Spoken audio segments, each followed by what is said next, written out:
बिस्मिल्लाहिर्रहमानिर्रहीम। अस्सलाम वालेकुम ख़वातीन और हज़रात। प्रोग्राम न्यूज़ एट 5 के साथ मैं हूं आपका मेज़बान हसन महमूद। आज भी चंद अहम खबरें जो कि हम प्रोग्राम का हिस्सा बनाने जा रहे हैं।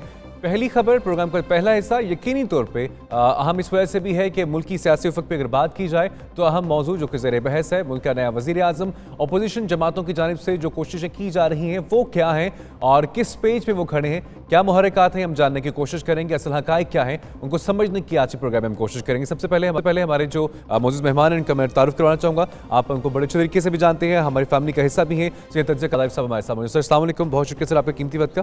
सर सबसे पहले समझना चाहूँगा सर मैं आपसे, इस वक्त मुख्तलिफ जो अपोजिशन जमातें हैं उनकी जानिब से बागडोर भी जारी है और बयान का सिलसिला भी जारी है। पाकिस्तान तहरीक इंसाफ ने तो जो फैसला किया, पीपल्स पार्टी कहती है कि इमरान खान साहब ने शायद शेख रशीद साहब को लाने का जो फैसला है वो जल्दबाजी में कर लिया है। MQM भी उसका भी स्टांस जो अभी समझने वाले का है। और साथ ही साथ अगर बात की जाए पाकिस्तान पीपल्स पार्टी की, सर समझना चाह रहे हैं कि इस वक्त क्या चक्कर क्या है, क्या सूरत हाल क्या है कि आखिर क्या गेम खेली जा रही है, मुख्तलिफ जमातें क्या कर रही हैं?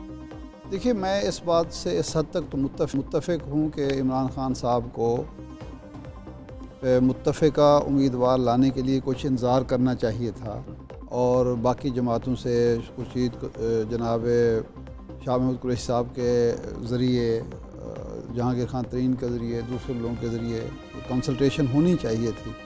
लेकिन उम्मीदवार का ऐलान उन्होंने ये कह के नहीं किया कि अपोजिशन का उम्मीदवार है, उन्होंने अपने उम्मीदवार का ऐलान किया है कि तहरीक इंसाफ का ये उम्मीदवार है।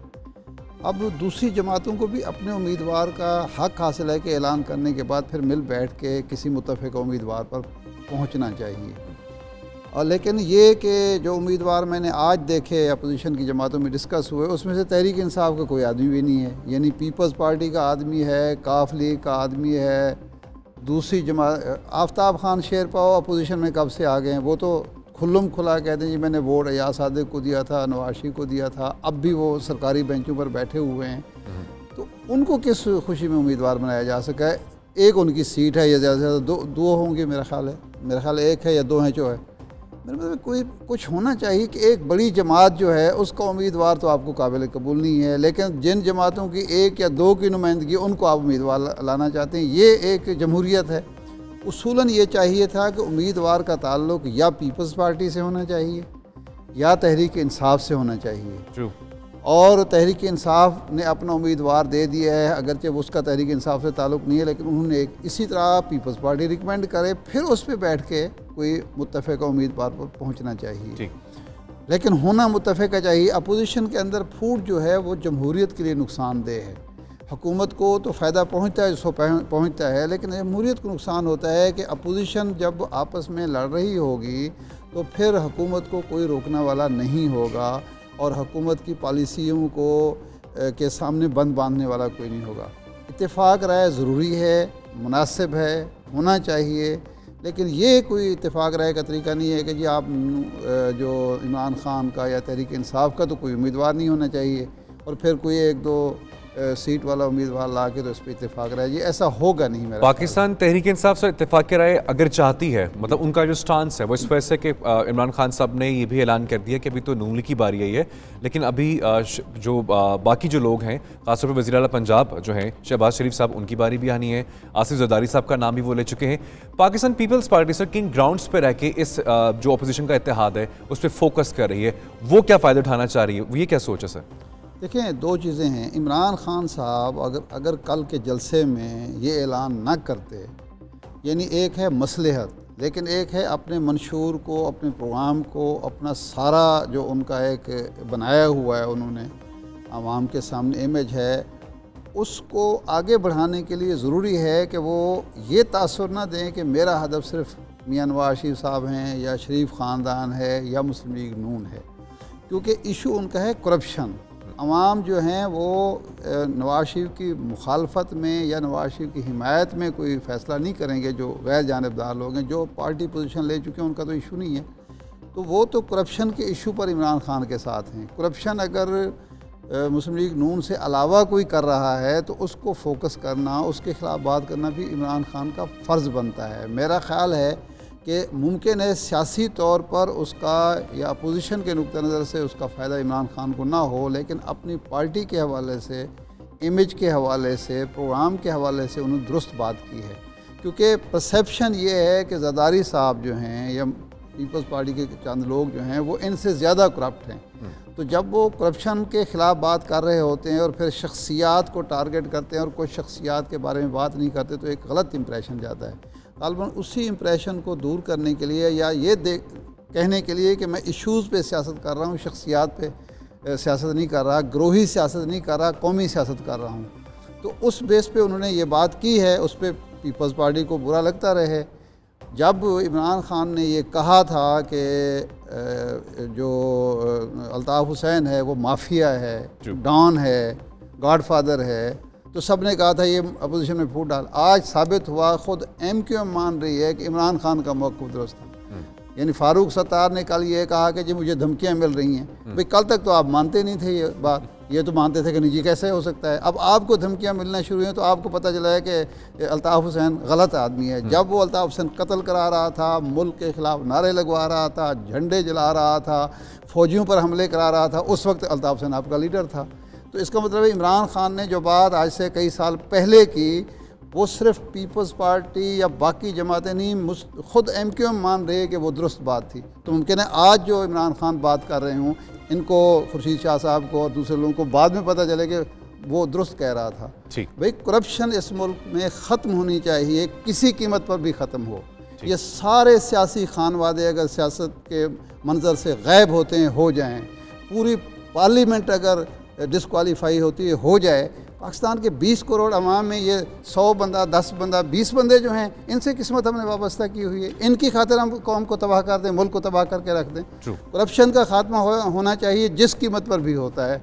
और इसके लिए मेरा ख्याल है इमरान खान ने रात जो मौक़िफ़ इख्तियार किया है, मैं तो समझता हूँ दुरुस्त किया है। अच्छा अरशद साहब, ये बात तो सामने आ गई बात की कि अभी जो पाकिस्तान तहरीक इंसाफ का स्टांस है वज़ीर-ए-आज़म के मामले को लेके, इससे पाकिस्तान तहरीक इंसाफ की जो जमात है, जो पार्टी है, उसको फ़ायदा नहीं होगा, लेकिन जो उनका मंशूर है, जो कि एक बड़ा तवील अरसे की जंग का जिन्होंने ऐलान कर दिया, उसको फ़ायदा होता दिखाई देता है।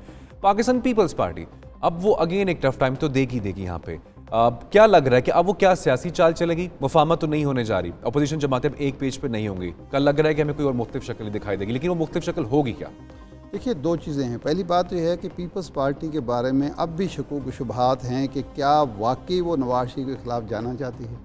पिछले साल जब पानामा केस आया तो 3 महीने पीपल्स पार्टी ने ज़ाय किए, TOR बन रहे हैं, इजलास हो रहे हैं, फलां हो रहे हैं, और फिर पीपल्स पार्टी का इसरार था कि जनाब उसमें आफ्ताब शेरपा और ANP को बिठाया जाए, जो अपोजिशन की जमातें हैं ही नहीं, वो खुल्लम खुला नवाज शरीफ के साथ अदालत में जाने के फैसले को भी गलत करार दिया। उसकी वजह से वो सैबोटाज हुआ सारा अपोजिशन का केस जो था, पनामा केस सैबोटाज। उसके बाद मायूस हो के 2-3 महीने ज़ाय किए इमरान खान ने, फिर वो अदालत में चले गए और ज़रदारी साहब ने, खुर्शीद शाह ने कहा ये बेवकूफ़ आदमी है, अदालतों से क्या मिलेगा। आज वो कहते हैं कि ये तो हमारा स्टांस था। भाई सीधी सीधी बात है कि या पहले तो आप क्लियर हों कि आप अपोजिशन में हैं, आप फ्रेंडली अपोजिशन हैं, रियल अपोजिशन है। अगर रियल अपोजिशन है तो जो रियल अपोजिशन लीडर है आप उसके साथ खड़े हों। आपकी पॉलिसी भी गलत साबित हो गई, आपका मौक़िफ़ भी गलत साबित हो गया, आपकी सोच भी गलत साबित होगी। जिस आदमी की सोच दुरुस्त साबित हुई है, जिस आदमी ने दुरुस्त वक्त पे दुरुस्त फैसला किया है, जिसने करप्शन के इशू को, पनामा के इशू को लेके एक कैंपेन चलाई है कौमी सतह पर, अब उसको कहते हैं वो हमारे पीछे आ जाए, हमारे पीछे खड़ा हो जाए। ये अजीब सी बात लगती है। इस वक्त पीपल्स पार्टी पहले तो क्लियर हो कि वो जी नवाज शरीफ के ख़िलाफ़ है, फिर उसके बाद वो बिल्कुल ठीक है अपोजिशन में मुफाहमत होनी चाहिए, लेकिन मुफाहमत पीपल्स पार्टी की कीमत शराइत पे तो नहीं होनी चाहिए ना। मुफाहमत होनी चाहिए नवाज शरीफ या मुस्लिम लीग हुक्मरान जमात के मुकाबले में उसको शिकस्त देने के लिए पार्लिमानी मैदान में, ये कोई फतह शिकस्त उन मानों में नहीं कह रहे कि हम जंग नहीं लड़ रहे, खुदा ने पार्लिमानी मैदान में शिकस्त देने के लिए। लेकिन जिस सियासी पार्टी को अखलाकी बरतरी हासिल है उसकी बात माननी चाहिए, उसका मशवरा मानना चाहिए, क्योंकि उसके अब तक के इक़दाम दुरुस्त साबित हो रहे हैं। इलेक्शन को उसने चैलेंज किया, बाद में इन लोगों ने कहा हाँ जी हुआ है। उसके बाद पनामा को उसने चैलेंज किया, बाद में आप कह रहे हैं कि ये दुरुस्त फैसला था। तो जिनके फैसले, जिस आदमी के, जिस पार्टी के फैसले दुरुस्त साबित हुए हैं, आगे भी उसके साथ चलना चाहिए, ना कि उसको पीछे लगा के आप कहें जी अब लीड हमें दे दें। दूसरा ये है कि पीपल्स पार्टी के पास अब है क्या। जो RO के इलेक्शन थे उसके ज़रिए सिंध में उनकी हुकूमत बनाई गई, अब वो सिंध में जो हुक्मरानी है, जो गवर्नेंस है, वो सारी दुनिया को पता है। अवामी सतह पर जो भी इलेक्शन पूरे पाकिस्तान में हुआ है सिवाय सईद गनी साहब वाले इलेक्शन के, वो कराची का इलेक्शन था, हर इलेक्शन में उनके वोट जहां 8,000 थे वो 800 रह गए, जहां 10,000 थे वो 1,000 रह गए। 200-300 कौमी असम्बली के इलेक्शन में वोट पड़ रहे हैं। तो अब किस बिरते पर वो कहती है जी आप हमारे पीछे चलें। इसलिए चाहिए ये कि जो रियल अपोजिशन है, जो रियल अपोजिशन लीडर है, उसको स्ट्रेंथन किया जाए, उसके साथ खड़ा हुआ जाए, क्योंकि साबित हो रहा है कि अवाम उस पर एतमाद कर रहे हैं। वही शरीफ ख़ानदान का मौजूदा हुकूमत का जो बनने जा रही है मुकाबला कर सकता है। तो हमेशा उसूल ये होता है कि जो आदमी मद्दे मुकाबिल सही है उसको मजबूत किया जाता है, ना कि उसको कमज़ोर किया जाए। पीपल्स पार्टी मेरा ख्याल है सिवाय इसके कि ये होगा कि अपना उम्मीदवार खड़ा कर देगी, जितने पार्टी के वोट हैं उसको मिल जाएंगे, 4 वोट ज़्यादा भी मिल जाएँ कोई फ़र्क नहीं पड़ता, लेकिन अपोजिशन को नुकसान पहुँचेगा। तो मैं इसके हक़ में हूँ कि तहरीक इंसाफ को, इमरान खान को ज़िद का मुजाहरा नहीं करना चाहिए, हटदर्मी का मुजाहरा नहीं करना चाहिए, मुफाहमत करनी चाहिए, लेकिन मुफाहमत बेउसूली की बुनियाद पर नहीं होनी चाहिए, हुकूमत को तक़वियत पहुँचाने के लिए नहीं होनी चाहिए, उसूलों पर सौदा करके नहीं होनी चाहिए। उसूली तौर पर अगर मुफाहमत हो सकती है, जैसे अपोजिशन को फ़ायदा हो सकता है, हुकूमत के सामने बंद बांधा जा सकता है, तो अक्सरियती पार्टी के सामने उसमें लाजमन होना चाहिए। लेकिन बहरहाल सेक्रीफाइस जो है इस वक्त पीपल्स पार्टी को करना चाहिए, बाकी जमातों को करना चाहिए, तहरीक इंसाफ को मजबूर नहीं करना चाहिए। अच्छा शारिर साहब, आपने यहाँ पे जिक्र किया पाकिस्तान तहरीक इंसाफ जिसने चैलेंज किया, अब इंतखाबात को भी चैलेंज किया। पैनामा हमारे जो इदारे हैं उनके वाले से भी उन्होंने बात की, अब नताइज आना शुरू हो चुके हैं। नैब को भी उन्होंने चैलेंज किया सर, तो नैब में अब कोई तब्दीलियाँ आप देख रहे हैं? लग रहा है कि डगर कुछ बदलती दिखाई दे रही है, फ़ज़ाएँ बदली सी हैं शहर की?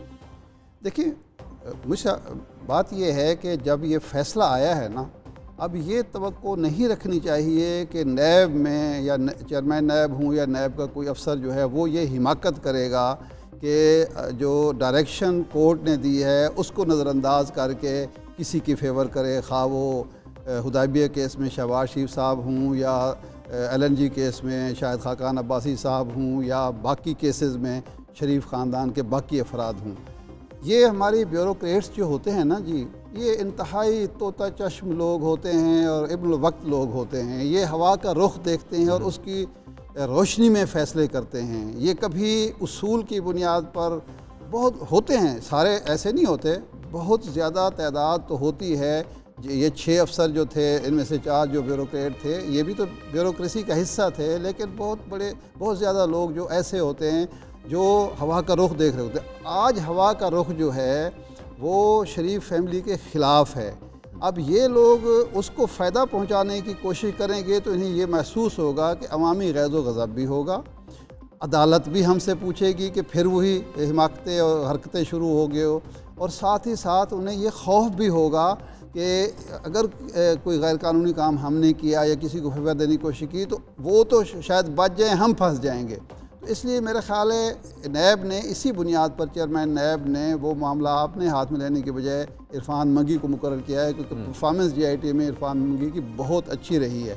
इसी तरह अगर FIA और दूसरे इदारे जो हैं वो भी इन्हीं लोगों को, ये 4 जो अफसर काम करके आए हैं, इन्हीं के हवाले ये केसेस कर दिए जाएँ और इसी तरह के 2-4 लोग प्रोसिक्यूशन में और भी शामिल कर लिए जाएँ, तो मेरा ख़्याल है कि ये फ़ैसले 6 माह में जो जा रहे हैं केसेस, इनके फैसले हो सकते हैं, आराम से हो सकते हैं। यहाँ देखें, एक दौर होता था यहाँ बाकायदा जब कमिश्नर की एक उसके पास जुडिशल इख्तियारात भी हासिल होते थे, तो वो बाकायदा डायरेक्ट किया करता था मजिस्ट्रेट को कि इस केस का फ़ैसला आपने 6 हफ्ते में करना है, और 6 हफ्ते में हो जाया करता था। ये तो जब बाद में इन्हितात और ज़वाल शुरू हुआ और मियाँ नवाज शरीफ साहब वज़ीर आला बन गए पंजाब के, और इसी तरह बाकी सूबों में सारे आ गए और एक कंप्रोमाइज़ का सिलसिला शुरू हो गया, तो फिर एक एक केस जो है वो 10-10 साल 8-8 साल चलता रहा है। बदनाम बेचारी अदलिया होती है, बेचारे जज होते हैं। और ये रहा होता है कि प्रोसिक्यूशन जो है वो पैसे लेके दबाव के तहत असर रसूख दोस्ती में ताल्लुकात में आगे जाके फ़ायदे हासिल करने के लिए वो स्लो कर रही होती है उस प्रोसेस को, और बदनाम अदालतें हो रही थी, देखें जी 10 साल में फैसले, और जब वो लंबा हो जाता है तो ये सियासतदान झूठ बोलना शुरू करते हैं। झूठ में तो इनका कोई सानी नहीं है माशाअल्लाह, तो वो कहना शुरू कहते हैं देखें जी हमारे ऊपर कुछ साबित नहीं हुआ। साबित ये बात नहीं है कि साबित नहीं होता, साबित इसलिए नहीं होता कि ये केस आप लंबा करते हैं, उसके बाद आप कंप्रोमाइज़ करते हैं, सौदेबाजी करते हैं। जिस तरह सन 2000 में मियां नवाज शरीफ साहब जब मुआहदा करके गए तो अपने केसेस जो थे वो उनको मुअत्तल फ्रीज करा के गए, मुंजमद करा के चले गए, और बाहर जाके कहना शुरू कर देखें जी हम पर तो कोई साबित नहीं हुआ। अच्छा इशारी साहब, मैं कहता कलामी को मानना चाहूँगा, जफर लाली साहब ने भी हमें ज्वाइन किया है। सब बहुत शुक्रिया सर। हमारी गुफ्तगू का आगाज जहाँ से हुआ था वहीं से आपको भी मैं चाहूँगा कि कमेंट कर दें। सिर्फ पाकिस्तान तहरीक इंसाफ, आज कल वज़ीर आज़म का मामला जो है आजकल बड़ा चल भी रहा है, अपनी फैसला भी होना है। पीपल्स पार्टी ये कह रही है कि अपोजिशन को मुत्तफिक होना होगा, बड़ा ज़रूरी है। लेकिन यहाँ पर जब ये सारे पॉइंट ये जानते हैं कि पीपल्स पार्टी की जानिब से बयान भी आ रहा है कि अपोजिशन को मुत्तफिक होना भी है, लेकिन फिर ये अभी क्या सियासी चाल खेली जा रही है? जो बयानात आ रहे हैं वो तो कुछ और हैं, जो ग्राउंड रियलिटीज़ हैं उनमें कुछ और होती दिखाई दे रही हैं। असल हकाइक क्या हैं? और मैं आपसे इस वजह से जानना चाहूँगा, पीपल्स पार्टी को बड़े करीब से जानते भी हैं, करना क्या चाह रही पाकिस्तान पीपल्स पार्टी, क्या इसके पीछे क्या सियासी कोई चाल हो सकती है? देखिए, पहली बात तो यह है कि पीपल्स पार्टी जो है वो अगर उनको PMLN एक डील दें, अच्छा सा डील दें, अब पता नहीं इनके पास कुछ है उनको डील करने के लिए कि नहीं। अगर नवाज शरीफ होते तो फिर शायद हो सकता, तो फिर तो ये उनके साथ मिल जाएंगे, और एक दफ़े अगर वो मिल जाए तो PMLN के जो डिफेक्टर्स हैं, जो लोग वोट ना करें, शायद उसका वो पूरा कर लेते। मगर ये क्या ये कर रहे हैं, माने कि इनका क्या बार्गेनिंग पोजीशन है PMLN का, वो क्या दे सकते हैं PPP को। और देखिए, अफसोस से ये कहना पड़ता है कि ये इस किस्म का सौदाबाजी जो अभी होने वाला है, ये डेमोक्रेसी के लिए अच्छा नहीं है। हर किस्म के डील्स होंगे, हर किस्म के वादे होंगे, बड़े लोग कहेंगे वादा किया फिर पूरा नहीं किया, देखो हमने वोट किया, ये हुआ वो हुआ। सबसे बेहतरीन चारा ये होता कि अगर माफ़ करिए कि इस असेंबली को वो खुद कहते कि डिसॉल्व करें जी, और इन गुड टाइम इलेक्शंस हो जाएं और साफ शराफ इलेक्शंस, मगर आफ्टर डिलिमिटेशन का पूरा हो गया अकॉर्डिंग टू द न्यू मरदमशुमारी जो ये न्यू सेंसस, इलेक्शन लॉज का रिफॉर्म जो कर रहे हैं वो भी पूरा कर लें। और दो चीज़ें बहुत ज़रूरी है, इलेक्शन कमीशन को रिकॉन्स्टिट्यूट करें, और जितना पोलिटिसाइज हुआ है वो ये इलेक्शन कमीशन चल ही नहीं सकता। और दूसरा है मुख्तलिफ इदारे हैं, नैब भी है, मगर इलेक्शन कमीशन कम से कम इसको रिकॉन्स्टिट्यूट करे। इसलिए ये इलेक्शन कमीशन जो है, माफ से अफसोस से कहना पड़ता है कि ये बदनाम हो गया है। अच्छा जफर अली साहब, लेकिन यहाँ पे पॉइंट जैसे कि आपने कहा कि जो असेंबली जो है वो रिजॉल्व होनी चाहिए थी, इलेक्शन की तरफ जाना चाहिए था, लेकिन ये भी पॉजिटिव जेस्चर नहीं है क्या कि जो हुकूमत जो मुंतखब हुई है वो अपनी मुद्दत पूरी करे। वज़ीर आज़म बेशक नहीं रहे, लेकिन जमात तो वही है ना जो आवाम का मैंडेट लेकर आई है, वो अपना वक्त पूरा करे, ताकि एक जो सियासी रवायत जो है जो पाकिस्तान में लैक करती थी वो भी पूरी हो। एक नया जो पाकिस्तान की तरक्की का और पाकिस्तान की जो मेच्योरिटी का सिलसिला वो आगे बढ़े। देखिए, ये क्या फेटिश है आप लोगों का कि मुद्दत पूरा करें। मुद्दत एक गवर्नमेंट का उस वक्त तक होता है जब उसके पास कॉन्फिडेंस, और लोगों का कॉन्फिडेंस हो, जो पब्लिक है उसको सपोर्ट हो। जब पब्लिक का सपोर्ट खत्म हो गया है, जब लीडरशिप तबाह हो गई है, उनके ऊपर ऐसे इल्जाम, अभी तो सिर्फ झूठ का और किस्म के इल्जाम है, अब जो होने वाला है 3-6 महीने में जिस किस्म के इल्जाम लगने हैं और मेरे ख्याल में प्रूव होने हैं, ये तो फिर जेल जाएंगे। तो मैं ये जानना चाहता हूँ कि ये टर्म पूरा क्यों टर्म पूरा भाई? अगर टर्म आपका खत्म हो गया है, मॉरल राइट खत्म हो गई है, आपके पास वो कुव्वत नहीं रही, वो कॉन्फिडेंस अवाम की नहीं रही, तो फिर द बेस्ट थिंग इज जमहूरियत अगर बचाना है तो जाएं इलेक्शन से। ठीक है इरशाद साहब, आप अग्री करते हैं जफर अली साहब के पॉइंट से? नहीं, मैं तो इसके बिल्कुल हक में हूँ। ये जो है ये मुद्दत पूरी करें। ये डेविड कैमरून ने जब इस्तीफ़ा दिया तो किसी ने कहा कि मुद्दत पूरी करें? भाई हमारे यहाँ कोई उसूल नहीं है, कोई ज़ाब्ता नहीं है, कोई जमहूरियत नहीं है, जमहूरी रिवायात नहीं है। इलेक्शन का मतलब ये समझा जाता है कि हमें बादशाहत 5 साल के लिए दे गई है। आपने 5 साल में भाई डिलीवर भी करना होता है, कोई अवामी मसाइल हल करने होते हैं, अपने मंशूर पर अमल करना होता है। कोई मुझे बैठ के बता दे कि मुस्लिम लीग नून का जो 2013 के इलेक्शन में मंशूर था उसमें से कितने हिस्से पर अमल हुआ है, सिवाय ये बिजली का काम एक ही, इसमें भी एक शकूक व शुबहात हैं कि जी ये प्रोजेक्ट बड़े बड़े क्यों बनाए जाते हैं। यानी नीलम जहलम प्रोजेक्ट जैसे सस्ती बिजली मिलती है 1000 मेगावाट की, उसकी कोई किसी को परवाह नहीं है। वो 215 गालबन मेगावाट 215 अरब का मंसूबा था, 500 अरब से भी बढ़ गया है, उसकी कोई परवाह नहीं। हम जी बिजली पहुंचा रहे हैं, बिजली पहुंचा रहे हैं। महंगे मंसूबे जो हैं वो पाए तकमील को पहुंच रहे हैं, सस्ते मंसूबे कोई पूछने वाला नहीं है। तो ये मंशूर का आपने सिर्फ एक ही पॉइंट था कि हम बिजली पहुंचाएंगे घर घर, एक ही पॉइंट था कि जी लाहौर में 3-4 हम बनाएंगे, मेट्रो बस बनाएंगे और उसके बाद ट्रेन चलाएंगे और सड़कें बनाएंगे। ये मंशूर था आपका। आपने पूरे पाकिस्तान में यकसां नौयत की तरक्की करनी थी, आपने लोगों को रोज़गार फराहम करना था, आपने गुर्बत कम करनी थी जिसकी शरह बढ़ गई है। अब नून लीग के जो उम्मीदवार होगा उसकी हमायत का उन्होंने ऐलान कर दिया है और जो यकीन दहानियाँ कराई गई हैं वो भी 4 नवाब नुमाइंदे ने बता दिया। क्या कहेंगे सर? देखिए, ये कितनी बुरी बात है कि एक शहर जो है कराची, जिधर प्रोविंशियल गवर्नमेंट का दारुल खिलाफा है, उधर उस शहर से सबसे बड़ी पार्टी और माने और भी शहर, मगर कराची का जो सबसे बड़ी पार्टी है, जिसको cooperation with the provincial government absolutely imperative है, मस्ट है, ये इलेक्शन ने इन दोनों को लड़ा दिया है। अब ये जब जाके अब इन्होंने इनकार कर दिया पीपीपी को, अब मुझे बताइए लोकल गवर्नमेंट इश्यूज जो हैं इनके और पीपीपी के दरमियान में ये कभी सेटल हो सकेंगे इन अ फ्रेंडली मैनर? पहले चीज पीपीपी कहेगी इनको कि तुमने हमें सपोर्ट नहीं किया, जाओ उनसे सपोर्ट लो, तुम कुछ चीज चाहते हो जाओ उनसे पूछो। देखिए, दिस इज टेरिबल, माफ करिए, ये निगेशन ऑफ डेमोक्रेसी है। ये जैसे मैदिनो ने कहा, देखिए कैमरन हार गया और मैं जो उसकी सक्सेसर थी वो चला सकती थी, मगर उसने कहा नहीं, I want a fresh mandate. मुझे पता होना चाहिए कि लोगों का कॉन्फिडेंस मेरे में है कि इनका पूरा कैबिनेट खत्म हो गया है, इनका जो फॉर्मर हेड है ये शायद जेल का रुख कर रहा है, इसकी पूरी फैमिली बदनाम हो गई है, और ये बैठ के, हालांकि ये डिसमिस हो गए गवर्नमेंट से, ये बैठ के नेक्स्ट प्राइम मिनिस्टर नॉमिनेट कर रहे हैं। भाई, this is a negation of democracy. ये डेमोक्रेसी को मजाक बना दिया है इन्होंने। इरशाद अली साहब, आप कमेंट चाहूंगा क्योंकि हमें ब्रेक पे भी जाना है, मेरे पास 2 मिनट। ये मेरे ख्याल नेचुरल सी बात है, एमक्यूएम के क्रिमिनल जेलों में पड़े हुए हैं, एमक्यूएम को सपोर्ट चाहिए वफाकी हुकूमत की, उसको नज़र आ रहा है कि मुस्लिम लीग की हुकूमत चलेगी, वो कामयाब हो जाएंगे, तो इसलिए उसने सौदेबाजी की है, क्योंकि पीपल्स पार्टी उनके ना मुजरिम छुड़वा सकती है, ना फ़ारूक सत्तार को तहफ़्फ़ुज़ फराहम कर सकती है कि अगर कल को उस पर जो केसेस हैं उसमें वो गिरफ़्तार हो जाते हैं तो पीपल्स पार्टी कुछ भी नहीं कर सकती, सूबाई हुकूमत कुछ भी नहीं कर सकती। तो वो नज़र आ रहा था कि उसने बहरहाल उसी तरफ जाना है। एमक्यूएम हुकूमत के बग़ैर, वफाकी हुकूमत के बग़ैर सिफ़र है, क्योंकि जितने वो जराइम कर चुकी है, जितने ज़्यादा कत्ल व गारत वो कर चुकी है, ये वही लोग हैं, ये कोई तब्दील नहीं हुई। आज भी उनका कायद जो है अल्ताफ़ हुसैन है, कल भी कायद अल्ताफ़ हुसैन था। अल्ताफ़ हुसैन के लोग जो हैं वो हमेशा मरकज़ की तरफ देखते हैं, क्योंकि पीपल्स पार्टी के साथ उनकी लड़ाई है।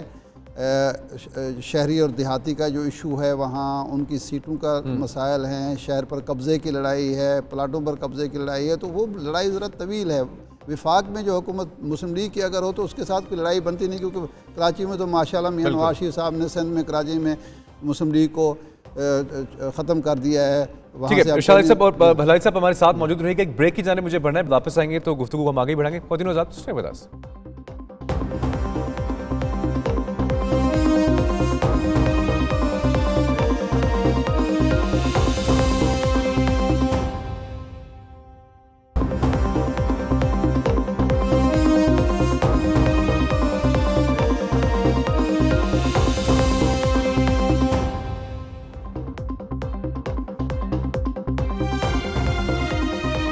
के बाद ख़वातीन से आपको एक बार फिर खुशामदीद कहेंगे। प्रोग्राम आप देख रहे हैं न्यूज़ 5, मैं हूं हसन महमूद। इलेक्शन कमीशन के हवाले से बात करते हैं। इलेक्शन कमीशन जिसने अरकान पार्लियामेंट से उनके एहसासों की तफसीलात फिर तलब कर ली हैं और सेनेट, कौमी और सूबाई असम्बली के जो अरकान हैं उनको तारीख दे दी गई है 3 सितंबर तक की कि अपने तमाम तर माली एहसासों की तफसीलात जो है इलेक्शन कमीशन को जमा करार दें।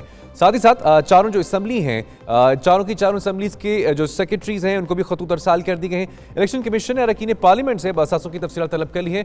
अब ये तफसीलात जो है वो कितनी मुअव्वन साबित होंगी और स्टोरी जो है इस हवाले से खासतौर पर हम बात करेंगे। आतिफ भट्ट हमारे साथ मौजूद नुमाइंदा 90 न्यूज़। सबसे पहले मैं उनसे स्टोरी के हवाले इतला जानना चाहूँगा। आतिफ बताइएगा, नोटिस जारी कर दी गए हैं, 30 सितंबर का वक्त भी दे दिया गया है, लेकिन अंदर की खबर क्या है? अब इलेक्शन कमीशन की जानिब से जो साथ मांगे गए हैं, क्या करना चाह रही है, हकाइक क्या है, क्या वजह क्या है, किसके बाइस अब ये दोबारा से नोटिस जारी किए गए हैं?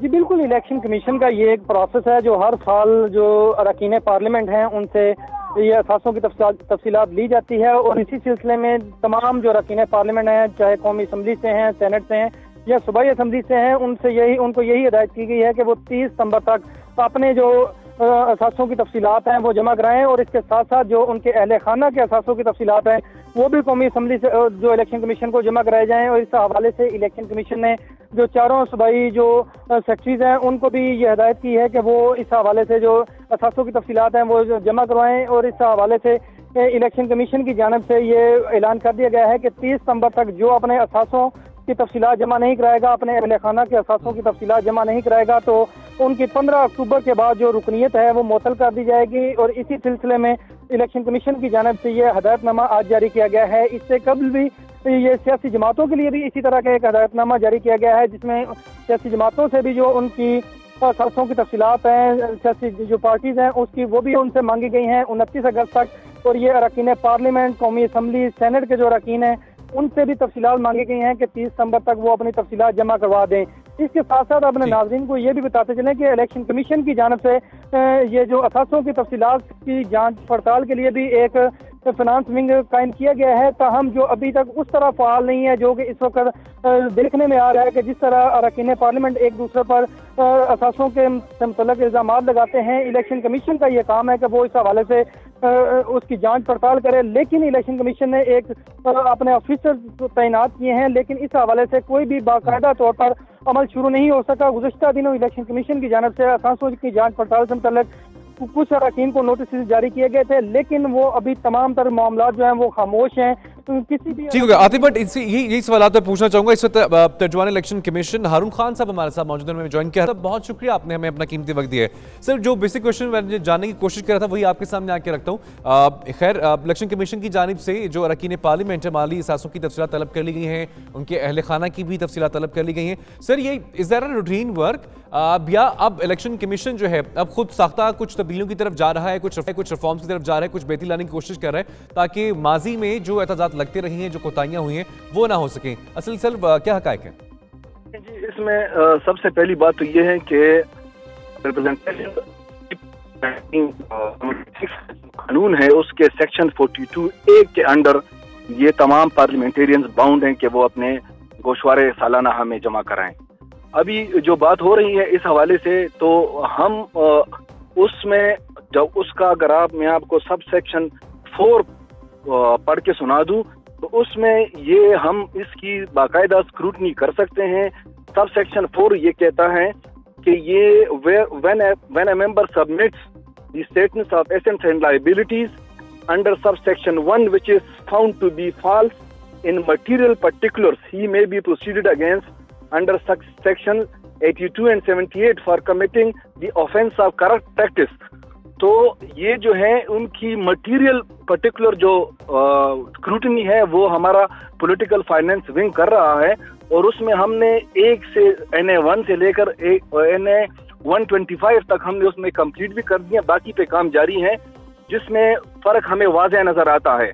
और उसमें देखिए ज़रूरी बात उसमें ये है कि अभी जो नए इलेक्शन एक्ट आ रहा है तो उसमें तो इलेक्शन कमीशन इतना एम्पावर्ड हो जाएगा इसमें कि इसमें हम फिर किसी भी एजेंसी की हेल्प ले सकते हैं कि एसेट्स एंड लायबिलिटीज को जो है जो ये जमा कराते हैं इसकी हम तफ्तीश कर सके।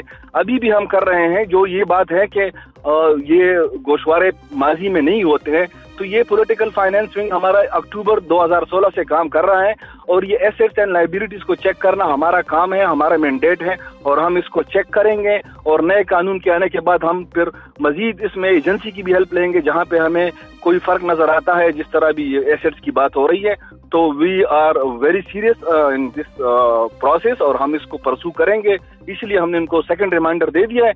अगर ये सबमिट नहीं कराते 29 अगस्त तक जो डेट हमने दी है उनके लिए, ये पॉलिटिकल पार्टीज के लिए, और 30 सितंबर जो है ना हमने पार्लियामेंटेरियंस के लिए दिए, तो इसके बाद जो है ना हम उनकी मेंबरशिप को सस्पेंड कर देंगे।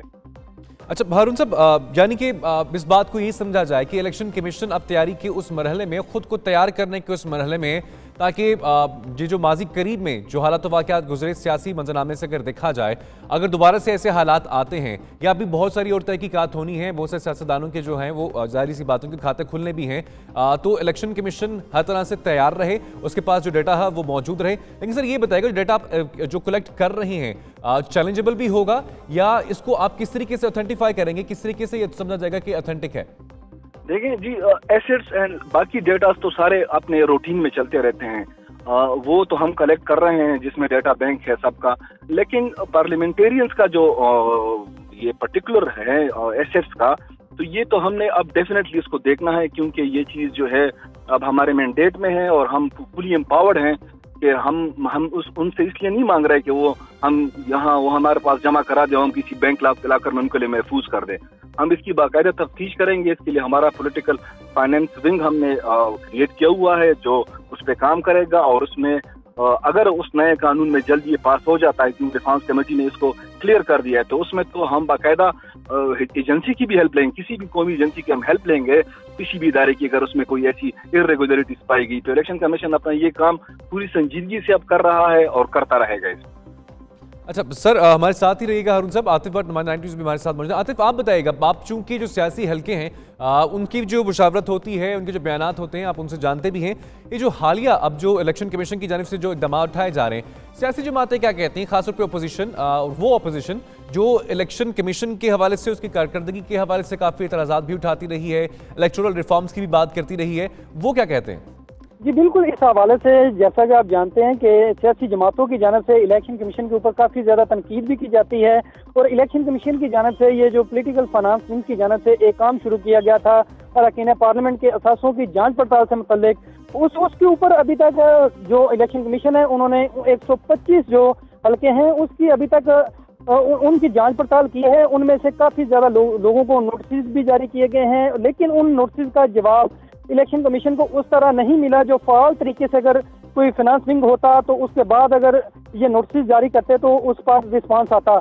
इलेक्शन कमीशन की जानिब से दो मरतबा 3 मरतबा इसी तरह जो नोटिस हैं वो जारी किए गए हैं, लेकिन अरकान की जानिब से इलेक्शन कमीशन को उस तरह संजीदा नहीं लिया गया। जो दीगर जो इदारे हैं तो उनको संजीदा लिया जाता है। यही वजह है कि इलेक्शन कमीशन का ये जो अपना प्रोसेस है जो कि असासों की जांच पड़ताल करना इसका काम है, वो उसी तरह खटाई में पड़ा रहता है। इस वक्त तक अभी तक जो जैसे ये 2016 में ये काम शुरू हुआ था, उस वक्त तक सिर्फ 125 हलकों की जांच पड़ताल करना और उसके बाद किसी की जानिब से भी उन नोटिस का जवाब न आना, जो कि बाद अरकान के जो असासों की तफसीलात में इजाफा हुआ था, वाज़ेह फ़र्क आया, लेकिन उस हवाले से इलेक्शन कमीशन को वो मवाद फराहम नहीं किया गया कि वो आया उनके असासों की जांच पड़ताल में जो ये वाज़ेह फ़र्क नज़र आ रहा है वो किस तरह आया बिजनेस के जरिए या किस तरह।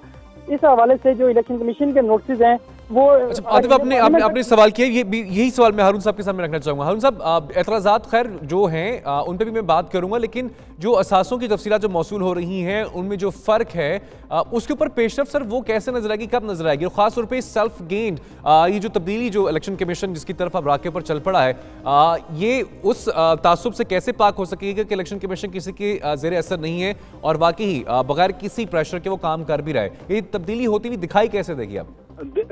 ये तब्दीली के लिए आप थोड़ा सा इंतजार कर लें कि हम ये जो हम बड़ी शिद्दत से इंतजार कर रहे हैं इस इलेक्शन एक्ट 2017 का। जिस तरह मैंने आपसे कहा कि इसमें फिर ये जो स्क्रूटिनी का जो मसला है जिस पे ये बहस हो रही कि आया ये इलेक्शन कमीशन का मैंडेट है कि ये मैंडेट नहीं है, यही चीज अंडर डिबेट है। जिसपे शायद कुछ लोगों को ये एतराज है कि इलेक्शन कमीशन का ये मैंडेट ही नहीं है। तो हम तो रिप्रेजेंटेशन ऑफ पीपल एक्ट की ये बात कर रहे हैं कि इसमें मटीरियल पर्टिकुलर हमारा मैंडेट है इस एग्जिस्टिंग पुराने कानून के, जिसको पुराना तो एग्जिस्टिंग कानून है, लेकिन नए इलेक्शन एक्ट में जो अभी चंद दिनों में इंशाल्लाह ये पास हो जाएगा उसमें तो भरपूर इख्तियार दिया गया है। तो अभी इस हवाले से जो कमी है या तशनगी है या कुछ लोगों के जहन में ये है कि इलेक्शन कमीशन का मैंडेट नहीं है कि वो डेफिनेटली है, साहब वक्त जो है वो डिसाइड करेगा, लेकिन ये हकीकत भी है कि वक्त जो है वो काफ़ी कम है। आप जो आवाम है, खासतौर पर जो पॉलिटिकल पार्टीज अपोजिशन जो है, they want to see some results. Haroon Khan साहब, आप तर्जुमान इलेक्शन कमीशन के बहुत शुक्रिया, आपने वक्त दिया। आतिफ भट्ट, नुमाइंदा 9 न्यूज़ का बहुत बहुत शुक्रिया। अगली खबर की जानिब दिन हज़रात, ऑयल टैंकर्स एसोसिएशन की जानिब से जो इस वक्त परेशान कुन सूरत हाल है वो भी ज़ेर बहस है। ऑयल टैंकर एसोसिएशन की जो अपील है उस पर बलोचिस्तान पर ऑयल टैंकर्स की जो हड़ताल है वो दूसरे रोज भी अभी तक जारी है, जिसकी वजह से अवाम को काफी परेशानी का सामना करना पड़ा है। और ऑयल जो है खासतौर पर उसकी किल्लत का खर्चा भी जारी है। पेट्रोल और डीजल की अदम फराहमी के बाइस कोयटा में जो है वो पेट्रोल का बहरान शदत इख्तियार कर गया है। सदर oil tankers association Yusuf Shahwani जो है वो कहते हैं कि कोयटा कराची कौमी शहरा पर बिला जवाज टैंकर्स को रोका जाता है, घंटों रोका जाता है, भत्ता जो वसूल किया जाता है। सादिया जहांगीर, नुमाइंदा 9 न्यूज़ हमारे साथ मौजूद है, उन्होंने पूरा काम है। सादिया बताइएगा कि अभी तक जो मुतालबात जो जिनकी वजह से